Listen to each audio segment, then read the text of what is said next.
গো, টাকা ঢুকেছে? ওই বাবু শুনছিস? ওই পাড়ার কাকিমারা সব বলাবলি করছিল। হ্যাঁ, ওরা নাকি অনলাইনে ফিল আপ করেছে, তারপরে ওদেরকে ঢুকিয়েছে, বুঝলি তো? তুই একটু আমাকে একটু অনলাইনে ফিল আপ করে দে না।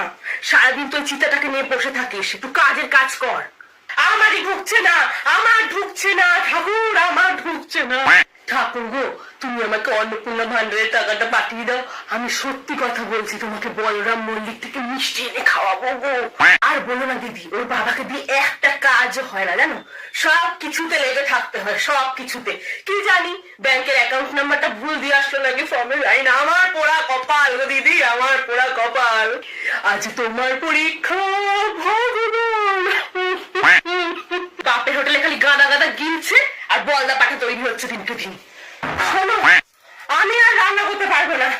আমার যদি না ঢোকে অন্নপূর্ণা ভান্ডারের টাকা, আমি আর রান্না করতে পারবো না। এই আমি শুয়ে পড়লাম। কি রে বাবু, একটু ফোনটা চেক করে দেখ না মেসেজ এলো কিনা। এত টাকা খরচ করে, হ্যাঁ, ওর বাবা ইংলিশ মিডিয়াম স্কুল থেকে যাবে, কি পড়াশোনা শিখিয়েছে কে জানে, একটা ফর্ম পর্যন্ত ঠিক মতো ফিল আপ করতে পারেনি। তোমার ঢুকেছে? কি গো, একটু যাও না গো ব্যাংকে, গিয়ে জেনে আসো না ঢুকলো কিনা আমারটা। সারাদিন ওই চিতাটাকে নিয়ে পড়ে থাকবে, হ্যাঁ, সারাদিন পড়ে থাকবে, কাজের কাজটা করতে পারে না। একটু চেক করে দেখ না। হ্যাঁ মিনতি বল, তোর ঢুকে গেছে? জানোয়ারটা একটা ফর্ম ফিল আপ করতে পারে না, কি পড়াশোনা শিখিয়েছি কে জানে ভগবান।